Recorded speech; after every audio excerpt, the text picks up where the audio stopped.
Une journée au synode. Bonsoir à tous. Merci d'être fidèles à ce rendez-vous avec nous. Aujourd'hui, Monseigneur d'Agen, archevêque d'Angoulême, membre de l'Académie française et qui est l'un des 4 évêques envoyés par les évêques de France pour participer à ce synode sur la nouvelle évangélisation. Monseigneur, vous êtes intervenu au synode ce matin. Est-ce que vous pouvez nous dire de quoi vous avez parlé ?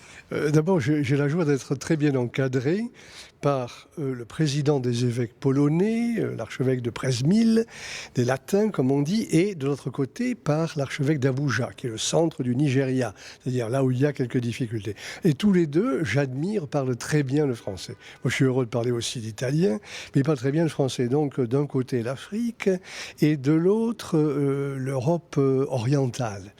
Alors, effectivement, ce matin, j'étais le dernier intervenant de la matinée, mais le premier des Français à intervenir. J'ai voulu simplement être l'écho de cette femme française qui s'appelait, et d'une certaine manière qui s'appelle toujours, Madeleine Delbrel.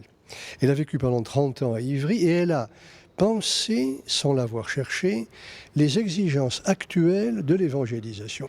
La première exigence, comme elle le dit, c'est de comprendre que nous vivons des temps nouveaux, nous ne sommes pas les premiers à vivre des temps nouveaux, et que ces temps nouveaux sont des temps difficiles, mais en même temps favorables pour une nouvelle évangélisation. Elle a écrit elle-même sa dernière intervention, c'était pour des normaliens, d'ailleurs 1964, j'aurais pu y être et je n'y étais pas, c'était « Milieu athée, circonstances favorables à notre propre conversion ». Et j'ai insisté sur, non pas seulement les effets négatifs de la sécularisation, nous les connaissons, mais sur le fait que le contact avec, aujourd'hui non plus un athéisme militant, mais un scepticisme diffus, des réactions d'incertitude, d'inquiétude devant l'avenir, nous avons à faire face à des questions d'humanité commune. Je les entends à travers les jeunes que je rencontre et qui m'écrivent pour les lettres de confirmation. Pourquoi vivre ? Pourquoi ne pas se donner la mort ? Pourquoi aimer la vie, même quand elle est très difficile, notamment familialement ? Et au nom de quoi lutter pour la dignité de chaque personne humaine, à commencer par les plus fragiles ? Et comment aller à la rencontre du Dieu vivant ?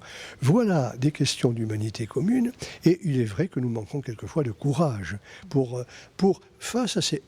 partager ces questions, car nous les partageons, elles sont d'humanité commune, et en même temps, non pas pour y apporter des réponses de l'extérieur, mais pour, prenant ces questions à notre compte, manifester la nouveauté, non pas notre réponse, mais la réponse de Dieu qui ne cesse pas de venir chercher et sauver ce qui était perdu. Et le problème, c'est de puiser dans la parole de Dieu, dans l'évangile du Christ, dans la foi catholique, dans les sources mêmes de la vie chrétienne, des raisons, des forces, des énergies nouvelles, pas conquérantes, mais nouvelles, pour faire face, pas pour résister, mais pour faire face aux défis de la nouvelle évangélisation et des défis de la sécularisation en même temps. Mais les diagnostics portés jusque-là ne me semblent pas aussi négatifs que ici ou là, on aurait pu le craindre. À nous de ne pas ajouter à la négativité toujours possible. Monseigneur, qu'est-ce que vous attendez de ce synode pour l'Église et puis peut-être pour vous-même? C'est une expérience. D'abord qu'il soit un réel examen de conscience. Et un examen de conscience qui précisément empêche l'Église de succomber au démon de la peur. Car ce n'est pas un esprit de peur que nous avons reçu, mais un esprit de force, d'amour et de discernement. Ainsi soit-il. Merci beaucoup, Monseigneur. Quant à nous, nous continuons à suivre ce synode jour après jour.